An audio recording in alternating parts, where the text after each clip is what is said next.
West Bengal ಪೂರ್ತಿ MLA ಕ್ಷೇತ್ರದ್ದು 10 ಬೂತ್ಗಳು ಸ್ವತಃ ಅವರೇ ಬೈಟೆಕ್ ಮೀಟಿಂಗ್ ತಗೊಂಡು ಇವತ್ತು 208 ಗೆ ಸಾಧ್ಯ ಇದೆ.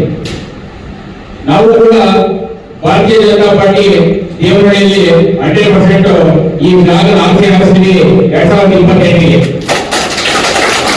ಯಾರು ಊಟಕ್ಕೆ ಹೋಗಿ ಎಲ್ಲ ಹೇಳ್ತಾರೆ, ಅದಕ್ಕೆಲ್ಲ ಯಾರು ಕಿವಿ ಕೊಡಬೇಕಾಗಿಲ್ಲ. ನಿಮ್ಗೆ ಗೊತ್ತಿರಲಿ, ಕ್ಲಿಯರ್ ಆಗಿದೆ. ನಾವು ಭಾರತೀಯ ಜನತಾ ಪಾರ್ಟಿ 28ಗೆ ದೇವರಹಳ್ಳಿ ವಿಧಾನಸಭಾ ಕ್ಷೇತ್ರದಲ್ಲಿ ನಾವು ಗೆದ್ದಿದ್ದೇವೆ. ಯಾರು ಅವ್ರಿಗೆ ಇವ್ರಿಗೆ ಅದೇನಿಲ್ಲ. ನಮ್ಮ ತಾಲೂಕಿನಿಂದ ಎಲ್ಲರೂ ಚಂದ್ರಮೌಳಿ ಫಲಿತಾಂಶ ಗೊತ್ತಾಗ್ತದೆ ಅಂತ ಇವತ್ತು ಹಂಗಿಲ್ಲ. 8:30ರಿಂದ ಟಿವಿ ಮೇಲೆ ಕುತ್ಕೊಂಡವರು ರಾತ್ರಿ 10 ಗಂಟೆಯಲ್ಲಿ ಆರಾಮಾಗಿ ಸಂತೋಷವಾಗಿ ಇವತ್ತು ಲಕ್ಷಾಂತರ ಕೋಟ್ಯಾಂತರ ಜನ ನಿದ್ದೆ ಮಾಡಿದ್ದಾರೆ. ಇವತ್ತು ಖುಷಿಯಾಗಿ ಈ ವೆಸ್ಟ್ ಬೆಂಗಾಲ್, ಅಸ್ಸಾಂ, ಪುದುಚೇರಿ ಏನೇನು ಎಲೆಕ್ಷನ್ ನಡೆದು ಬಿಜೆಪಿ ಯಾವ ತರ ಇದೆ ಅಂತೇಳಿ ಇವತ್ತು ಭಾರತ ದೇಶ ಅಲ್ಲ, ಬೇರೆ ಬೇರೆ ದೇಶಗಳಲ್ಲಿ ಕೂಡ ಇವತ್ತು ಭಾರತೀಯ ಜನತಾ ಪಾರ್ಟಿಗೆ ಹೆಮ್ಮೆ ತರುವಂತೆ ಕೆಲಸ ಮಾಡ್ತಾರೆ. ನಾವು ಕೂಡ ಭಾರತೀಯ ಜನತಾ ಪಾರ್ಟಿ ಇವತ್ತಿಂದ ಪ್ರತಿ ಬೂತ್ಗೆ ನಾವೆಲ್ಲ ಪದಾಧಿಕಾರಿಗಳು ನಾವು ಮೀಟಿಂಗ್ ಮಾಡ್ತೀವಿ, ಸಭೆ ಮಾಡ್ತೀವಿ.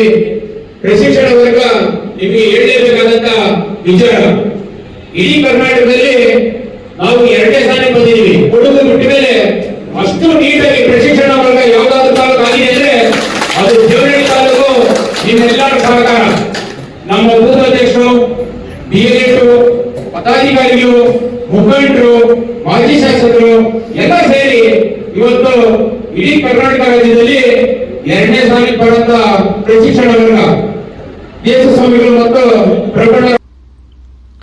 ಬಿಜೆಪಿ ಜಿಲ್ಲಾಧ್ಯಕ್ಷ ರಾಮಕೃಷ್ಣಪ್ಪ ಮಾತನಾಡಿ, ದಕ್ಷಿಣ ಭಾರತದಲ್ಲಿ ಬಿಜೆಪಿ ಅಧಿಕಾರಕ್ಕೆ ತರಲು ಬಿಎಸ್ ಯಡಿಯೂರಪ್ಪ ಅವರು ಪಂಚಾಯಿತಿಯಿಂದ ವಿಧಾನಸಭೆವರೆಗೂ ಅವರ ಸುದೀರ್ಘ 50 ವರ್ಷಗಳ ರಾಜಕೀಯ ಆಡಳಿತ ವೈಖರಿ ಒಂದು ದೊಡ್ಡ ಇತಿಹಾಸ.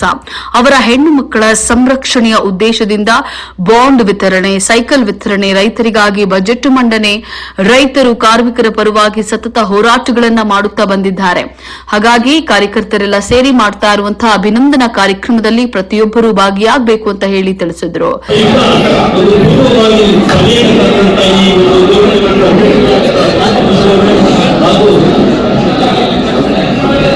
ಮಾಜಿ ಶಾಸಕರಾದಂತಹ ಭಾರತೀಯ ಜನತಾ ಪಕ್ಷವನ್ನು ಅಧಿಕಾರಕ್ಕೆ ತರಲಿಕ್ಕೋಸ್ಕರ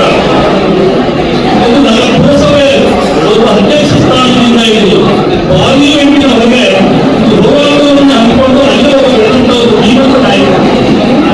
ಈ ಒಂದು ರಾಜ್ಯದಲ್ಲಿ ಏನಾದರೂ ಹೋರಾಟ ನಾಯಕರಲ್ಲಿ ಮುಂಚೂಣಿಯಲ್ಲಿ ಬರುವಂತಹ ಒಬ್ಬ ನಾಯಕರಲ್ಲಿ ಯಡಿಯೂರಪ್ಪರು. ಅವರು ತನ್ನ ಜೀವನವನ್ನೇ ತ್ಯಾಗ ಮಾಡುವಂತ ಮಹಾನ್ ಒಬ್ಬ ವ್ಯಕ್ತಿ, ಮುತ್ಸದಿ ರಾಜಕಾರಣಿ. ಅವರು ಸುದೀರ್ಘವಾಗಿ 50 ವರ್ಷಗಳ ಕಾಲ ತನ್ನ ರಾಜಕೀಯ ಜೀವನವನ್ನು ಸಲ್ಲಿಸಿದ್ದಾರೆ.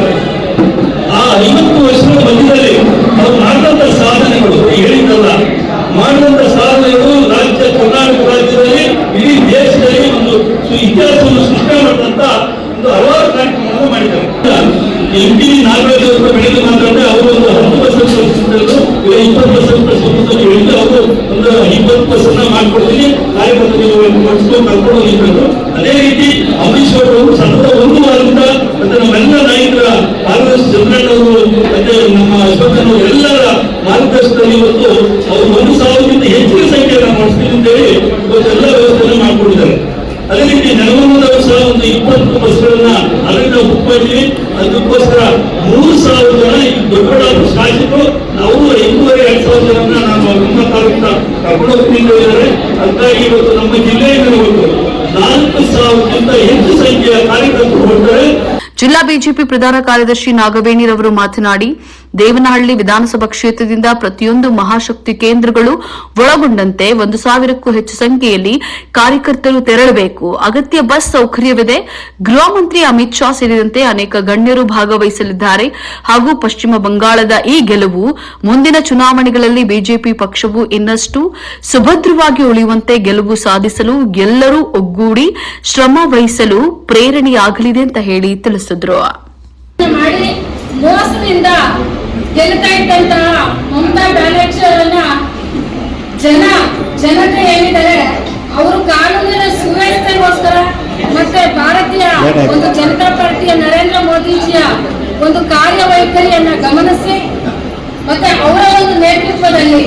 ಪ್ರಧಾನಿ ನರೇಂದ್ರ ಮೋದಿಜಿ ಅವರ ನೇತೃತ್ವದಲ್ಲಿ ಹಾಗೆ ನಮ್ಮ ರಾಷ್ಟ್ರೀಯ ಅಧ್ಯಕ್ಷರಾದಂತಹ ಒಂದು ಕಾರ್ಯವೈಖರಿಯಲ್ಲಿ ಹಾಗೂ ಅಮಿತ್ ಶಾ ಅವರ ಒಂದು ಕಾರ್ಯವೈಖರಿಯಲ್ಲಿ ನನಗೆ ಸಾಕಷ್ಟು ಅಭೂತಕರವಾದಂತಹ ಒಂದು ಜನ ಓಟನ್ನ ಕೊಟ್ಟು ನಮ್ಮನ್ನ ಭಾರತೀಯ ಜನತಾ ಪಾರ್ಟಿಯನ್ನ ಗೆಲ್ಲಿಸಿದ್ದಾರೆ ಅಂತ ಹೇಳಿದ್ರೆ ಅದು ಸಾಮಾನ್ಯವಾದ ಒಂದು ಗೆಲುವಲ್ಲ. ಅದು ನಮ್ಮ ಭಾರತೀಯ ಜನತಾ ಪಾರ್ಟಿಯಲ್ಲಿ ಎಲ್ಲರಿಗೂ ಕಾರ್ಯಕರ್ತರಿಗೂ ಸಹ ಸಲ್ಲಬೇಕಾದಂತಹ ಒಂದು ಕೀರ್ತಿಯನ್ನ ಈ ಸಂದರ್ಭದಲ್ಲಿ ಹೇಳಕ್ ಇಷ್ಟಪಡ್ತೇನೆ. ಅದೇ ರೀತಿಯಾಗಿ ಇತ್ತೀಚಿನ ದಿನಗಳಲ್ಲಿ ನಾವೊಂದು ಒಂದು ಪ್ರಶಿಕ್ಷಣ ವರ್ಗ ಸಹ ಮಾಡಿದ್ದೇವೆ. ಹಾಗೆ ಸಂಘ ಪರಿವಾರದ ಒಂದು ಕಾರ್ಯಕ್ರಮವನ್ನು ಸಹ ನಾವು ಮಾಡಿದ್ದೇವೆ. ಈ ಒಂದು ಶಿಸ್ತನ್ನ ನೋಡುವಾಗ ಈ ಪ್ರತಿ ಸಭೆಗಳಲ್ಲೂ ಸಹ ಒಂದು ಸಭೆ ಆದ ನಂತರ ಇನ್ನೊಂದು ಸಭೆ, ಒಂದು ಸಭೆ ಆದ ನಂತರ ಇನ್ನೊಂದು ಸಭೆಯಲ್ಲಿ ಒಳ್ಳೆ ಒಂದು ಅಭಿವೃದ್ಧಿನೇ ನಾವು ನೋಡ್ತಾ ಇದೀವಿ ಈ ನಮ್ಮ ಭಾರತೀಯ ಜನತಾ ಪಾರ್ಟಿಯ ಅಧ್ಯಕ್ಷರ ಒಂದು ಅಧ್ಯಕ್ಷತೆಯಲ್ಲಿ ಅಂತ ಹೇಳ್ಬೋದು. ತಾಲೂಕಿನ ಹಲವು ಮುಖಂಡರು ಇತರ ಪಕ್ಷ ತೊರೆದು ಬಿಜೆಪಿ ಪಕ್ಷದ ತತ್ವ ಸಿದ್ಧಾಂತಗಳನ್ನು ಒಪ್ಪಿ ಪಕ್ಷಕ್ಕೆ ಬಿಜೆಪಿ ಜಿಲ್ಲಾಧ್ಯಕ್ಷ ರಾಮಕೃಷ್ಣಪ್ಪ, ದೇವನಹಳ್ಳಿ ತಾಲೂಕು ಬಿಜೆಪಿ ಮಂಡಲ ಅಧ್ಯಕ್ಷ ಅಂಬರೀಶ್ ಗೌಡ, ಮಾಜಿ ಶಾಸಕ ಜಿ ಚಂದ್ರಣ್ಣ, ಮಾಜಿ ಬಯಪ ಅಧ್ಯಕ್ಷ ಎಸ್ಎಲ್ಎನ್ ಅಶ್ವಥ್ ನಾರಾಯಣಪ್ಪ ಹಾಗೂ ಇನ್ನು ಅನೇಕ ಗಣ್ಯರ ಸಮ್ಮುಖದಲ್ಲಿ ಸೇರ್ಪಡೆಯಾದರು. ನಂತರ ಪಶ್ಚಿಮ ಬಂಗಾಳದಲ್ಲಿ ಬಿಜೆಪಿ ಪಕ್ಷದ ಗೆಲುವಿನ ಹಿನ್ನೆಲೆ ಕಚೇರಿಯ ಮುಂಭಾಗದಲ್ಲಿ ಪಟಾಕಿ ಸಿಡಿಸಿ ಸಿಹಿ ಹಂಚಿ ಸಂಭ್ರಮಾಚರಣೆಯನ್ನು ಮಾಡಿದರು.